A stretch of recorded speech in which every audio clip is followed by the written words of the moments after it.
A gente está de volta com Expressão Nacional, que hoje debate a regulamentação da internet. Eu quero agora voltar com o professor Sérgio Amadeu, exatamente sobre os pontos que o deputado Paulo Teixeira falou no final do nosso bloco. Deixa eu só retribuir o convite ao deputado. Por favor. Eu quero retribuir o convite, que ele realmente, nós continuemos com o Marco Civil, que aprovemos o projeto que já despendeu 12 anos da Câmara, do Congresso, que é urgente, e possamos fazer um terceiro projeto complementar daquilo que não pudesse ser alterado. Eu acho que esse é o caminho mais sensato, né? Porque ele mesmo reconhece que, por exemplo, os 3 crimes que ele propõe inicialmente já estão dentro do projeto de crime cibernético. E mais, a gente poderia realmente ter alguns crescimentos. Por exemplo, o deputado Paulo Teixeira falou um ponto aí de que os logs se gastaria para quem é que foi conectado. Isso não existe. Quer dizer, a diferença entre o Marco Civil e o projeto de crime cibernético é apenas no tempo de guarda, em que o projeto do crime cibernético fala em 3 anos e o Marco Civil fala em 1 ano. Não é.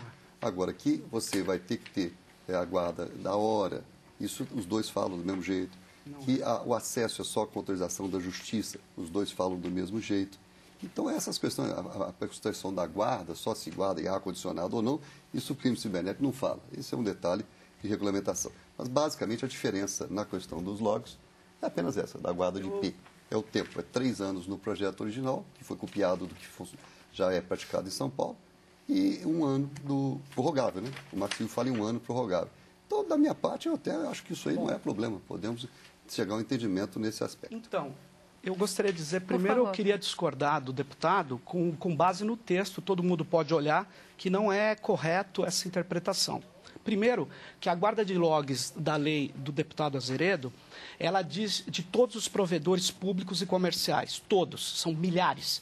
O Marco Civil não. O Marco Civil, pelo menos, diz a guarda de logs tem que ser de administradores de sistemas autônomos. Quem são os administradores de sistemas autônomos?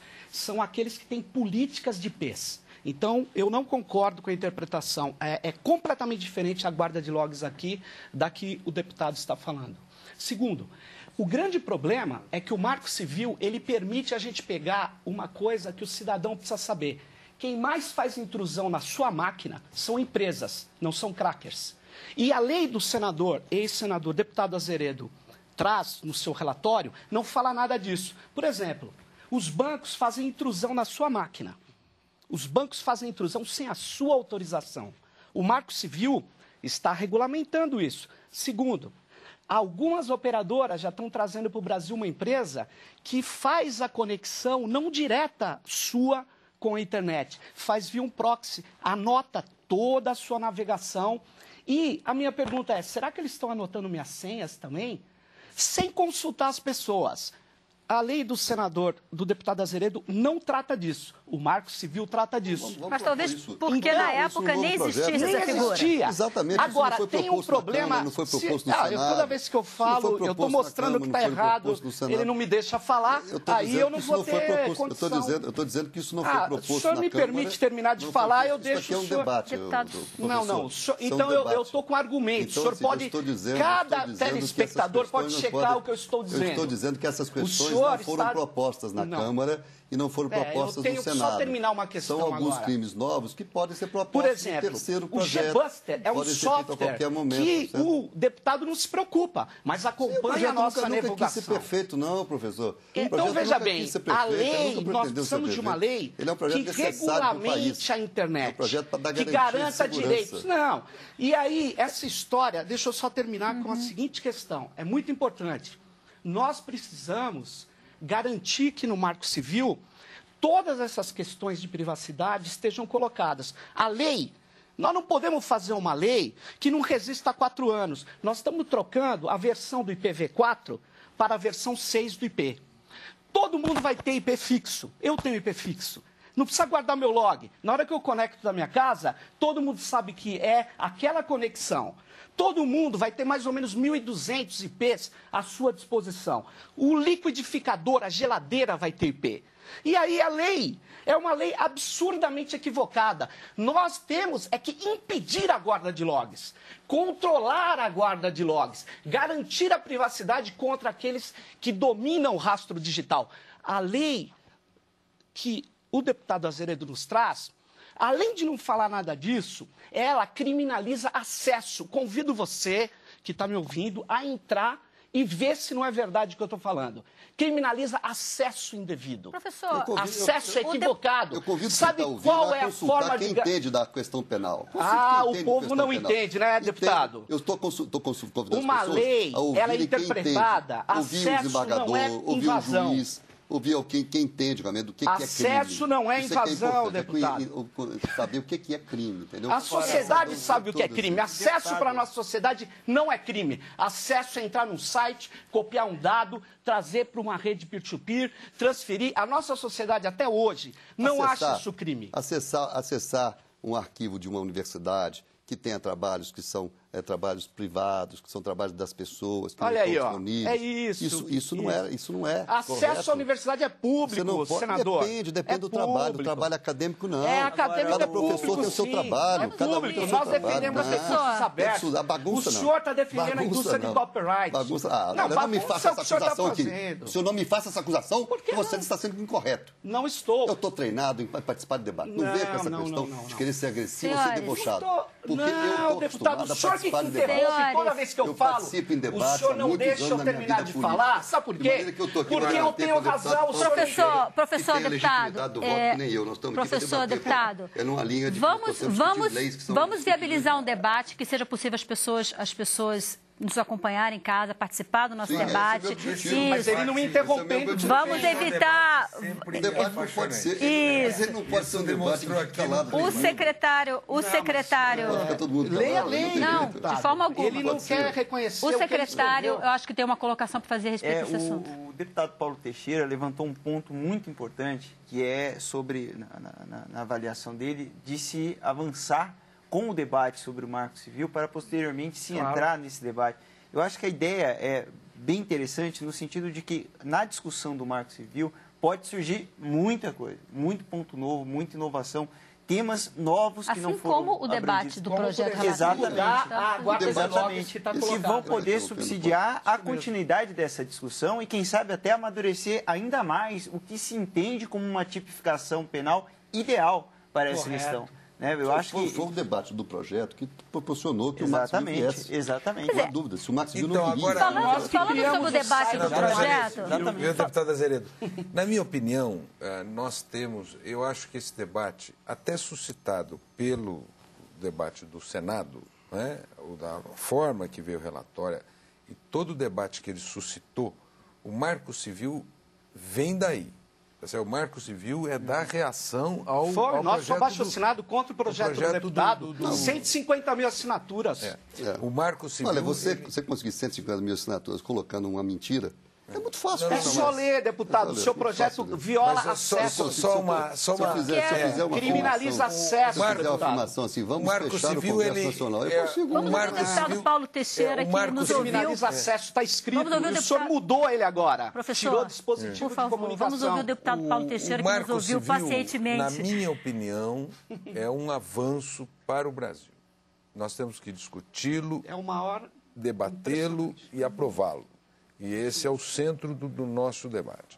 Na minha opinião, a gente... Aperfeiçoá-lo, se for. Aperfeiçoá-lo, por isso, debatê-lo, discuti-lo e aprová-lo, não é? Nós temos que fazer esse debate no Congresso Nacional e oferecer, na minha opinião, a melhor legislação sobre a internet do mundo. Mas a questão da segurança vai permanecer. Então, agora, sobre a questão criminal. Nós podemos ter acordos ou podemos ter divergências. Sim. Qual é a minha divergência, queria colocar aqui com o deputado Azeredo? A minha divergência é... Tem crimes demais. A minha divergência é a seguinte. A fase que o projeto se encontra, já não é possível mais acertar aquele conteúdo. mas é possível aproveitar o que já está em acordo. Então, o que tem? O que nós precisávamos, na minha opinião, é fazer Eu ia pedir ao professor Sérgio um que novo realmente respeitar projeto. quem participa do debate, É, não ficasse dessa maneira, realmente assim, vamos participar de uma maneira correta, sem ficar dessa maneira. Deputado. A minha sugestão é Às que vezes, nós... às vezes as pessoas silenciosas fazem pior do que as pessoas que falam. Viu, senador Vamos ouvir Azeredo? o Vamos deputado colocar o debate Paulo na frente. Teixeira. Na questão criminal, na minha opinião, nós tínhamos que chegar num entendimento Perfeito. que envolvesse as partes para que nós construíssemos um novo marco criminal no que é fundamental. No que é claro. fundamental, que são esses crimes que a gente acabou de Invasão. colocar aqui. Sim. Esses crimes, Esses estão na minha todos opinião, adiantados. aquele núcleo do projeto que veio do Senado não é mais alterável, não é mais resolvível por aquele projeto. Então, o que é para mim mais importante é discutir quem rouba a senha, qual é o tipo penal, qual é a pena e os agravantes dessa pena, etc, etc. Então, aí exigiria uma nova iniciativa legislativa, que nós temos elaborada. Esse debate vem desde a chegada do projeto do Senado aqui. Na época, nós tínhamos feito com o deputado Júlio Semeghini, Sim. e ele tinha grande expectativa da aprovação do seu projeto, então não encaminhou. Na minha opinião, nós devíamos mudar o foco agora. Isso é, esse núcleo que não tem consenso entre nós refazermos e tramitarmos. O que eu acho que nós não vamos esperar mais. Quer dizer, eu acho que mais uma semana, uns 10 dias, tendo já a proposta, a minuta, nós temos que tramitá-la e aí buscar um acordo interpartidário suprapartidário, para tramitar com rapidez, se nós conseguimos construir em comum acordo esse núcleo de debate. Esse é o ponto do problema, né, Paulo? Que é que um projeto começar do zero outra vez, como começou o do Luiz Piaulino, que na verdade o projeto é Luiz Piaulino. O projeto começou com o Luiz Piaulino em 1999. Demorou 4 anos para ser aprovado aqui na Câmara. Depois foi ao Senado, demorou mais 5. Então esse é o problema. Se começarmos um projeto agora, nós vamos gastar aqui, mesmo com acordo de líderes, sabe muito bem, nós vamos gastar um bom tempo. Depois ele vai para o Senado. O Senado vai gastar outro bom tempo, porque ele vai querer mudar. Os crimes vão mudando, a tecnologia vai alterando. Então você vai ter mais alterações. Aí o Senado muda, ele volta para cá outra vez. Por isso é que eu estou insistindo que a gente deve aproveitar o que já é consenso. Né? Os 3 que vocês colocaram na rede estão dentro do projeto. Não, mas eles não podem mais, porque o que o senhor tem do Senado não pode mais ser modificado. A discussão aqui, eu acho que está um pouco em torno do processo legislativo. Exatamente. Que talvez não seja algo que o nosso telespectador consiga, Paulo Teixeira com uma questão, consiga acompanhar. Rapidamente, professor, que eu tenho 2 perguntas. Deputado, a rede é inimputável, segundo os princípios do comitê gestor. Ela não é culpada de nada. Ela é uma tecnologia que permite às pessoas se comunicar, interagir. Pois bem, quando nós preservarmos isso e criarmos crimes preservando isso, a gente pode avançar. Segundo, não podemos criminalizar acesso. Acesso, negação de acesso e controle de acesso é a única forma de execução de propriedade intelectual. Quando você faz uma lei cujo centro é criminalizar acesso, você não está nem prevendo invasão. Você está falando de outra coisa. Então, eu queria pedir que os deputados considerassem que qualquer criminalização não deve piorar ainda mais uma situação que é a seguinte: 48% dos brasileiros fazem download de música, 43% faz download de vídeo. As pessoas participam de redes peer-to-peer. As pessoas trocam arquivos digitais. As universidades põem papers abertos, porque essa é a linha mundial. Tudo isso pode continuar sendo Nós precisamos assegurar tudo isso. Nada disso está e em nós risco. precisamos que seja criminalizado aquele que deve ser considerado criminoso. Perfeito, estamos de aquele acordo. que invade uma máquina. E não que acessa indevidamente, violando um dispositivo de segurança que pode ser qualquer coisa. Invasão, Viu, professor? Parece que isso é um ponto mais... Isso eu estou chamando, estou pedindo aos deputados... Invasão não pode. Exatamente. Essa coisa de música, essa de DVD, nós estamos em pleno acordo. Vai continuar, nossa reflexão tem risco resultou na elaboração de uma proposta que afasta esse perigo. Isso é, nós não queremos mexer com música, nós não queremos mexer com filmes, foi esse o objetivo. nós não queremos mexer com arquivos. Você está dizendo a minuta que vocês vão escrever. A minuta que nós estamos... Nem o projeto que a Câmara aprovou e que o Senado aprovou. Em nenhum momento eles falam em nós DVD, queremos, em música, com não tem precisão, isso, tupia, nada disso. punir esses outros crimes que eu falei. Leia. Eu quero fazer uma pergunta. Vossa Excelência, eu quero Vossa passar. Excelência, deputado. Eu estou chamando de Vossa Excelência, porque Vossa Excelência sabe tanto que eu estou lhe chamando de Vossa Excelência. Deputado, Eu sou do um Comitê minuto, Gestor. por favor. Nós temos 2 perguntas Tá bom. das pessoas que nos assistem e que querem ser respondidas. Eu dirijo a primeira pergunta para o nosso secretário. Secretário, qual o objetivo, a pergunta de Humberto Sartini, do Paraná. Qual o objetivo de armazenar o endereço do site que o usuário acessou na internet? Essa informação não deveria ser armazenada pelo dono do site e não pelo provedor da internet? Olha, o objetivo, e aí ao longo da discussão, esse é o tema central talvez Isso é outra coisa, né? o principal polêmica. Né? O armazenamento do registro de conexão foi um dos pontos em que a Polícia Federal destacou como de grande importância para efetivar a investigação de crimes, né? de crimes cometidos no âmbito da rede. Por isso, essa proposta constou no âmbito do projeto. Agora, o professor, acho que não... Não, é que eu não entendi. Você está falando... É que eu entendi a pergunta dele, era um pouco assim. Ele estava dizendo por que o provedor de conteúdo tem que guardar a navegação. O provedor Isso de é grave. conteúdo, no projeto, dispõe o seguinte: o provedor de conteúdo, ele guarda o registro do acesso desde que ele informe expressamente ao usuário e diga qual a sua política de guarda desses dados. Ele não é obrigado a guardar. O projeto isso é faculta importante. a guarda desses dados. Por exemplo, secretário... E exige a autorização dele. Exatamente, Se um juiz exige pede, autorização expressa. Porque como é que funciona? Eu estou passando na frente do computador do meu filho e eu vejo uma pornografia infantil ali. Aí eu tenho condição de acessar aquilo. Ora, a partir desse momento, todo o fluxo de navegação pode ser pedido por um juiz. Isso é outra coisa. E se tiver polícia funcionando, ela atua imediatamente. Porque a internet é uma rede cibernética. Tudo que você faz nela, você deixa rastro. Para você esconder o rastro, você tem que usar proxy anônimo, você tem que usar uma série de coisas que, na verdade, são complexas de usar e que criminosos usam. E que nenhuma lei consegue correr atrás desse ponto. O que nós precisamos é não permitir que se guarde a navegação do cidadão comum. É garantir a privacidade. E isso me preocupa da gente, mesmo no Marco Civil, tratar com muita clareza a questão da guarda do rastro. Nesse ponto, são diversos aspectos que para os quais o Marco Civil atentou. Primeiro, de se resguardar o risco de você ter esses dados sob a guarda dos prestadores de serviços, o risco de invasão desses dados, o risco disso, o quanto isso pode representar para o usuário. E um outro ponto que a gente atentou bastante foi de que não criar obrigações que limitassem o empreendedorismo que hoje existe na rede. Ou seja, o desenvolvimento de novos serviços, novas ferramentas no âmbito da rede. Se você impõe uma obrigação que aumenta muito o custo disso na rede, você está limitando todo o potencial que a rede tem. E tirando justamente o caráter democrático. Exatamente, exatamente. Então, essa mesma lógica deve ser trazida quando se discute a tipificação. Nós temos que ter uma tipificação que ela, assim como tem que ser a legislação penal, ela seja precisa, ou seja, específica para algumas situações e que, ao mesmo tempo, não limite todo o potencial que a internet tem, seja para o desenvolvimento de novos espaços de discussões, seja para a efetivação, o exercício concreto da cidadania, seja para a prestação de novos serviços ou desenvolvimento de novas tecnologias. Nós temos uma pergunta que chegou pelo Twitter do Leonardo Cardoso, da Bahia, e que traz um ponto que não foi tratado ainda no nosso programa. Eu gostaria de ouvir os 2 deputados sobre esse assunto. Ele diz: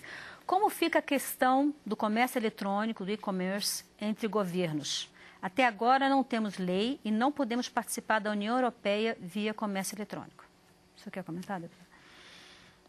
Eu não... Olha, do ponto de vista internacional, nós temos um tratado, que é a chamada Convenção de Budapeste, e essa convenção foi assinada por praticamente todos os países europeus e pelos Estados Unidos, e foi colocado num debate que era só Estados Unidos e Europa. Eu acho que já é 70% do PIB mundial quase, né? A China está crescendo bem.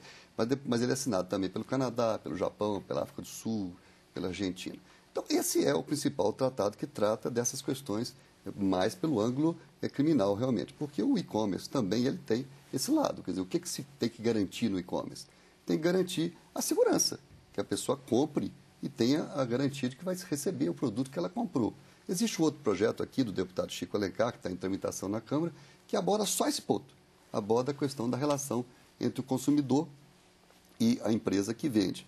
No caso, se for um e-commerce entre governos, aí você tem um outro nível de segurança, um outro nível que deve ser garantido. Por isso é que é importante, nós não estamos discutindo questões que são exclusivas do Brasil. Essas questões estão no mundo todo, elas estão sendo discutidas no mundo todo. Alguns países com mais rigor, outros com menos rigor.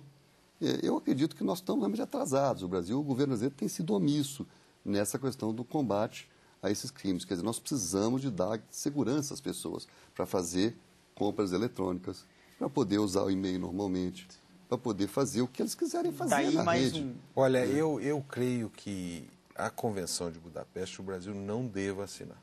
Por quê? Porque ela representa uma parte grande do PIB, mas representa os interesses comerciais de grandes segmentos da indústria fonográfica, da indústria de Hollywood, de filmes. E eles querem embutir na internet uma forma de enforcement dos seus interesses. Então, eu acho que o Brasil está correto, e o Brasil não assinou, e outros países em desenvolvimento também não assinaram. Agora, na minha opinião, se você aprovar o Marco Civil, que normatiza uma série de práticas civis na internet, e outras delas já estão normatizadas no Código Civil e no Código de Processo, e se nós conseguirmos agora avançar com precisão uma legislação penal, criminal, que seja, digamos assim, precisa e não seja abrangente e seja compatível com a legislação penal, nós damos conta de toda a questão da internet com muita precisão e uma legislação avançada. Acho que se o Brasil conseguir aprovar agora o Marco Civil, nós temos que nos esforçar para fazê-lo. E agora, se nós conseguirmos acertar essa parte criminal, né, e na minha opinião terá que ser uma nova iniciativa de lei, nós vamos ter uma legislação que dá conta da internet sem isso que o professor aqui colocou.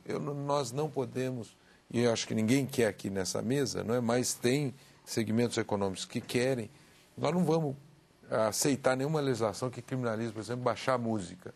É isso que discute com a juventude e que vai... Nem impedir uma rede mesh, nem tecnologia impedir uma nova. série de tecnologias. O que nós temos que dizer é o seguinte: a questão de direitos autorais nós temos que evoluir, amadurecer no outro foro, não é? Mas não aqui, na questão da internet. Na Convenção de Budapeste, existe, qualquer tratado internacional, tem uma figura que chama reserva. Você pode muito bem assinar um tratado reservando uma parte. Eu conversei muito ainda com o ministro da Cultura na época, e ele me trouxe exatamente essas preocupações com relação à Convenção de Budapeste.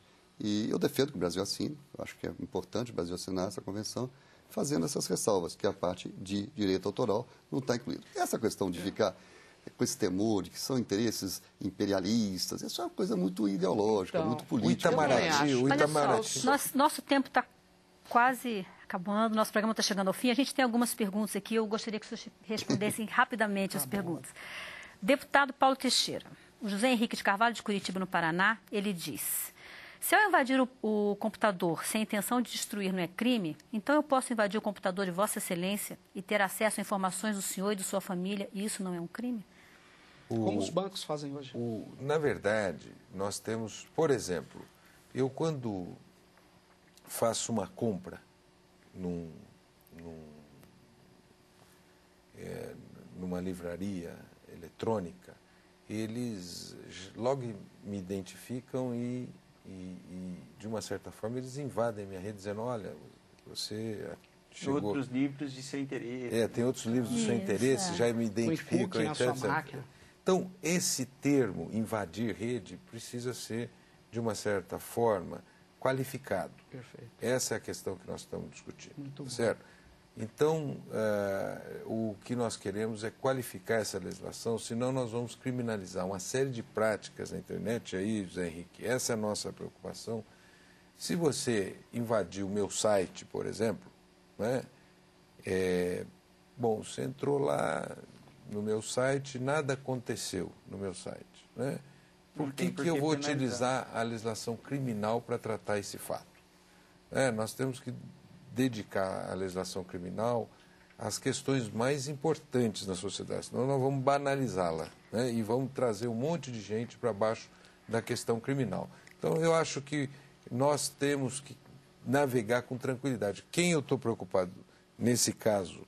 Eu estou preocupado com o sujeito que destrói todos os meus dados. Aí eu estou preocupado. Eu estou preocupado com o sujeito que rouba minha senha e que pode, a partir daí, retirar dinheiro da minha conta bancária ou da sua. Deputado, então, são esses os valores que eu acho que a gente tem que preservar. Agora, pelo E-Democracia, nós recebemos uma pergunta do João Carlos R. Caribé, e ele pergunta ao senhor, diz ao senhor, uma vez foi contaminado pelo vírus Pretty Park, que se enviava para todos os meus contatos, e ele pergunta, de acordo com o projeto que o senhor está relatando, ele poderia ser criminalizado? Ele foi invadido, o computador da máquina dele foi invadida e todos os contatos dele passaram a receber esse vírus. Então, ele, como intermediário, vamos dizer assim, ele poderia ser criminalizado? Sim. Não poderia. O Caribé, se é o mesmo, o Caribé participou de alguns debates nossos aí, e aqui está muito claro, diz assim, no Código, não há crime quando o agente pratica o fato em estado de necessidade, agente de defesa, estrito cumprimento do dever legal, exercício regular do direito. As tipificações são dolosas, você não pode, qualquer atitude sem querer, a dita culposa ou por negligência, imprudência ou imperícia. Quer dizer, isso não é crime. Então, se ele foi invadido, por exemplo, você tem realmente alguns vírus que são vendados, invade depois pode passar para outros. Isso não é, ele não fez isso. Okay. Ele não fez isso com dolo. Então, realmente, aí é claro que não é crime, porque ele não está invadindo um outro. Isso ficou claro nas discussões. O desembargador Fernando Botelho, ex-desembargador de Minas, ele realmente fez toda uma explanação sobre isso, de maneira que eu estou muito seguro. Eu acho que nós já avançamos muito e não podemos perder o que foi feito. Eu acho que é importante avançarmos com o Marco Civil. Eu reitero que existem alguns pontos que nós não entramos aqui em dúvida, por exemplo, a responsabilidade, talvez que vai gerar um pouco de dúvidas nessa questão, porque, por exemplo, num jornal, na televisão, que nós estamos aqui, você tem os responsáveis. Então, esse é um ponto que é ainda meio nebuloso no caso da internet, né? No caso de um site. Eu fui relator da última reforma eleitoral que nós tivemos. Antes da reforma eleitoral, nós só podíamos usar nas campanhas eleitorais um site específico de cada candidato. Eu realmente fiz toda a abertura e a internet foi usada livremente, foi uma emenda minha como relator, e foi muito importante ter usado. Agora, nós temos que ter um momento em que isso não fique prejudicial, seja nas eleições, seja no dia a dia. E, realmente, se nós começarmos a deixar que haja invasões de todo tipo, roubo de senhas, roubo de dinheiro, roubo de tudo, aí realmente é complicado. Nós não vamos ter um ambiente que dê garantia às pessoas de usar a internet como devem usar. Senhores, eu vou ter que encerrar o programa. O nosso tempo está estourado. Eu quero parabenizar o pessoal do E-Democracia pelo importante trabalho que fez de consulta pública, 11 mil visualizações e outras participações, e nós vamos continuar nesse debate através do E-Democracia. Okay. E eu queria convidar todos, esse tema vai estar em discussão dia 13 e 14 de outubro, no primeiro Fórum da Internet do Brasil, organizado pelo Comitê Gestor da Internet. Os deputados que discutem esse tema, acredito que devam ir lá, vão estar a sociedade civil, empresários, governo, todos os setores, para discutir qual é o futuro da internet no Brasil. Okay. Todos estão convidados. Muito obrigada, senhores. Eu quero só agradecer também a oportunidade. Pela presença no nosso programa. E obrigada especialmente a você de casa que nos acompanhou. Todas as perguntas que não foram respondidas serão encaminhadas aos deputados. E se você quiser continuar esse debate, um bom espaço foi o citado pelo deputado Paulo Teixeira. É o Fórum do E-Democracia. Acesse edemocracia.câmara.gov.br. O fórum se chama Segurança na Internet. Um abraço e até a próxima semana. Tchau.